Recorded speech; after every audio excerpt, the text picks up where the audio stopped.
Pero bueno, espero que se me bien. Pues hola a todos, muchas gracias por haber venido. Soy Alejandro Gayol y como ya os he dicho, soy un estudiante de 17 años y si os digo la verdad, tenía muchas ganas de poder presentarme aquí, subir al escenario, pero no sabía muy bien de qué podría hablar y entonces me acordé de que tengo síndrome de Asperger.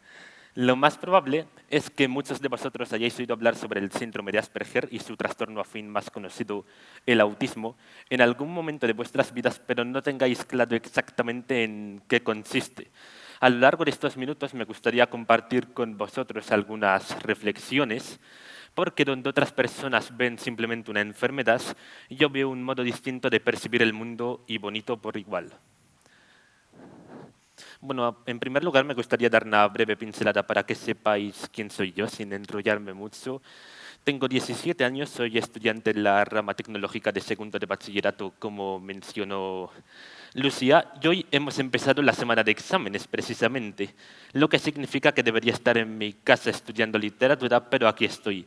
La semana de exámenes es la vara impecable con la que te miden los conocimientos y que determinan los resultados del trimestre, algo que da mucho miedo siempre a todas las personas de esta edad, pero bueno, estoy lidiando con ello. En mi tiempo libre tengo dos aficiones que me entusiasman, que considero apasionantes, que son la escritura y, y la magia. Debo decir que soy el más novato de los escritores, pero desde que publiqué mi primera novela hace 3 años aproximadamente, he descubierto lo mucho que me aporta y que me contribuye este hábito. No sé si algún día llegaré a ser un autor más reconocido, pero no me preocupa demasiado.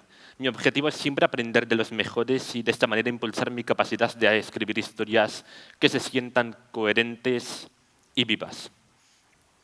Como podéis ver, no es una actividad que me reporte muchos beneficios. Me ha dado un total de 0 € hasta la fecha, así que lo hago por amor al arte, supongo. Y mi otra gran habilidad es, bueno, mi otro gran es el ilusionismo, en concreto la magia de cerca, la magia con cartas. Considero que la magia es una disciplina artística brillante, tengo muchos magos que admiro, y que permite hacer que el espectador se quede con un recuerdo, con una memoria única y compartir un instante de algo extraordinario en un mundo que desde mi punto de vista peca demasiado de ordinario. Y además, practicar magia me ha ayudado a desarrollar habilidades sociales de manera consciente, mejorar el manejo de los nervios, la presión y todo esto, lo cual es muy importante en personas con Asperger. Entonces, bueno, no voy a hablar más de mí, vamos a lo que vamos, ¿qué es el Asperger? Lo primero que quiero dejar claro es que cada persona vive el Asperger de una forma diferente. El Asperger tiene unas características y una intensidad que depende del individuo, así que no se puede hablar de que todas las personas enfrenten las mismas dificultades o presenten las mismas fortalezas. A pesar de esto, lo voy a intentar cubrir de la forma más general posible. Me gusta definir el Asperger y su trastorno afín, el autismo, como algo que afecta nuestra forma de ver el mundo. Las luces son más brillantes, los sonidos son más intensos y las relaciones sociales son más confusas. Ahora veréis a lo que me refiero. Las comunicaciones sociales son una ciencia llena de factores muy subjetivos. Todo lo de siempre, la gesticulación, el tono de voz que tú mantengas, las expresiones faciales, las pausas que se utilicen en la conversación, son factores que pueden cambiar el mensaje en su totalidad. Pues muchas veces para las personas con Asperger, estas cosas son arbitrarias, retorcidas e incluso incomprensibles. Nos cuesta mucho entender estas sutilezas de la comunicación, lo que hace que parezca que no sabemos comunicarnos o que no somos capaces de entender lo que otra persona intenta decirnos. Además, somos personas extremadamente rutinarias y poco flexibles por naturaleza, lo que hace que la presencia de cambios repentinos pueda generar ansiedad. Y por último, tenemos más sensibilidad sensorial del promedio, no es algo que ocurre en todos los Asperger, pero sí que está ligado y pues esto tiene ventajas, por ejemplo, mayor capacidad de atención a los detalles, pero también desventajas, especialmente en entornos que consideramos demasiado estimulantes. Esto puede dar lugar a sobrecargas sensoriales. Ahora os explicaré qué es eso. El Asperger también ha estado rodeando históricamente, al igual que el autismo, de determinados mitos. Uno que se piensa es que los Asperger somos superdotados. En realidad, solo el 10% de las personas con Asperger presentan altas capacidades. La gente puede pensar que soy superdotado y no es algo que me molestase. Pero sí que hay otros mitos, otros estereotipos que pueden resultar dañinos. Por ejemplo, decir que carecemos de empatía. Lo que sucede es que por esto que os he mencionado, nos cuesta más entender las emociones de las demás personas. Nos cuesta más entenderlas al primer vistazo. Pero eso no significa que seamos menos empáticos, que no tenemos empatía. Solo que a veces igual hay que ser más abiertos para que os entendamos. También se dice que solo afecta en la niñez. Esto no es verdad porque muchas veces se diagnostica en la edad adulta y sus síntomas permanecen a lo largo de toda la vida. Se dice que es una enfermedad y no es una enfermedad, no es algo que se cure ni se medica, simplemente es un trastorno, no se reconoce como enfermedad. Se dice que somos agresivos. Esto tampoco es verdad, no sé muy bien por qué se dice. La mayoría de personas que tratan con Asperger sabe que no lo es. Puede que parezcamos más fríos, pero de ahí a la agresividad hay una buena distancia. Podemos tener conductas agresivas ocasionales igual que todas las personas. Y por último, tampoco hay ningún indicio de que esto afecte nuestra sexualidad, así que no tenemos por qué ser asexuales. Por desgracia, estos bulos salen hasta en carteles informativos. Si buscas Asperger, este es el cuarto resultado, que es un cartel informativo de apariencia muy verídica y que me ha enfadado bastante porque refuerza algunos de los mitos. Por ejemplo, que tenemos falta de empatía, que no nos preocupamos por los demás, que no nos preocupan las emociones del otro, que solemos tener una inteligencia superior al promedio, etc. Entonces es muy importante controlar las fuentes de la información que recibimos por Internet, porque si una persona intenta informarse sobre el Asperger y se le queda la sensación de que somos personas menos empáticas, menos humanas, no es algo agradable. Como ya os he dicho, uno de los grandes desafíos son las dificultades sociales que enfrentamos, que a veces dan lugar a ansiedad social y por lo tanto a que nos queramos aislar o excluir. Parece a veces que las conversaciones son poco fluidas o que esto puede dar lugar a malentendidos si no es un aspecto lo suficientemente trabajado. Luego también está el pensamiento rígido y la poca flexibilidad ante los cambios, lo cual es una obvia desventaja en un mundo en continuo cambio. Y por último tenemos los intereses restrictivos, lo que también es en cierta parte una ventaja porque solemos sobresalir en estos intereses, pero luego nos cuesta salir de estos, centrarnos en otras cosas o incluso entablar, a algunas personas les cuesta entablar amistades si no mantienes esos intereses restrictivos del Asperger. Las sobrecargas sensoriales. Es difícil ser artista en un mundo ruidoso y brillante. Esta es la frase que dijo Devon Pierce, que es un famoso psicólogo estadounidense, y no solo aplica al autismo, que el Asperger se incluye dentro del espectro autista, sino también al TDAH y otros trastornos.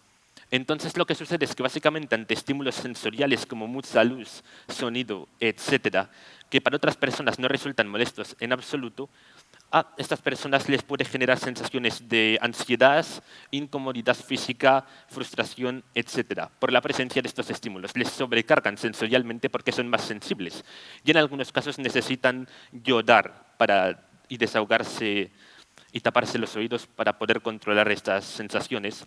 Por suerte no es algo que experimente yo desde hace muchos años, este tipo de sobrecargas, pero esto depende mucho de la persona.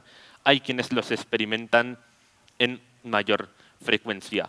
Y por lo tanto es muy importante que cuando encontramos una persona que está teniendo una sobrecarga, pues seamos empáticos y la apoyemos en ese momento en el que se está sintiendo abrumado porque luego nos lo agradecerá. Y también que si es una persona con Asperger, pues también tiene que estar preparada. Si, por ejemplo, tiene más sensibilidad auditiva, pues llevar cascos que cancelen el ruido. Si es algo visual, pues gafas que eviten esos reflejos visuales, etcétera. Por suerte, el Asperger también presenta fortalezas, porque al final en esta vida todo tiene que estar perfectamente equilibrado, ¿no? El yin-yang. El pensamiento lógico y racional es algo que tenemos muy desarrollado y se valora mucho en áreas científicas como la ingeniería, la informática o las matemáticas. Por esto son áreas que los Asperger solemos estudiar. También en ciertas partes tener esta visión del mundo nos permite adoptar una creatividad e innovación especial con ideas adoptar enfoques frescos y poco convencionales. Por ejemplo, seguro que conocéis a Greta Thunberg, que es una activista climática que precisamente tiene síndrome de Asperger y creo que esto afectó a la forma en la que comunicó sus ideas. E incluso también se teoriza que grandes genios como Newton pudieran tener Asperger, autismo o algún tipo de trastorno parecido. Y lo bueno también de la sensibilidad es que tenemos una atención al detalle superior al promedio. A continuación me gustaría hablar sobre algunos aspectos sociales que considero importantes, que merecen la pena comentar, y esto ya no es solo en relación al síndrome de Asperger, sino muchos otros aspectos, porque creo que hay condiciones que se están invisibilizando en nuestra sociedad, y yo lo he podido vivir de primera mano, porque al tener Asperger he convivido con muchas de estas personas, casos de autismo más graves y situaciones parecidas. Los problemas mentales es algo que yo considero que están muy invisibilizados. Tenemos, por ejemplo, la ansiedad, la depresión, los trastornos alimenticios, la lista es interminable. Y mientras que somos perfectamente conscientes de la seriedad de una enfermedad física, en enfermedades mentales hay gente que dice que son fases o que lo pueden superar con la suficiente voluntad. Incluso en los casos más exagerados se dice que es una debilidad, lo que hace que la persona en cuestión tenga vergüenza y más miedo de pedir ayuda. Creo que es muy importante que tratemos estos casos con la seriedad que se merecen y que les demos nuestro máximo apoyo y comprensión para que puedan buscar la ayuda, en vez de simplemente tratarles con prejuicios y estigmas. También tenemos situaciones parecidas como el dolor crónico, que es migrañas, dolor postquirúrgico, tipos de dolores que no se aprecian a primera vista, que no tienen una indicación clara, por ejemplo, una lesión. Y entonces, aunque no lo parezca, a estas personas se les acaba diciendo que si son quejumbrosas, o si lo están exagerando, o si realmente es para tanto, lo cual es una vergüenza, pero sigue sucediendo. Y también tenemos casos, por ejemplo, de inseguridad financiera o pobreza invisible, que es una condición en la que las personas están muy apuradas económicamente, pero nadie les ayuda, no reciben ese refuerzo para salir de esa situación, porque es también una condición muy invisibilizada. He leído varios artículos sobre el tema de la pobreza invisible y cómo está mucho más extendida de lo que creemos. Y sobre todo hablo de la subestimación de la salud mental, porque si tú vas y dices que has ido al médico para tratar cualquier problema de espalda, nadie te va a decir nada, nadie te va a juzgar. Pero si hablas de que has ido al psicólogo, ahí empiezan un poco la sensación de vergüenza, ¿no? Y de que deberías avergonzarte o de que es algo diferente, que te hace ser raro, que solo debería recurrirse en casos extremos, cuando la realidad es que cuidar la salud psicológica, la salud mental, es tan importante como cuidar la salud física de forma adecuada. Y al final son casos en los que se necesita el tratamiento profesional y la ayuda, y es algo que debemos normalizar. Debemos normalizarlo porque, según un estudio que he consultado, el 34% de la población española sufre algún tipo de problema de salud mental, siendo los más conscientes el insomnio, la ansiedad y la depresión.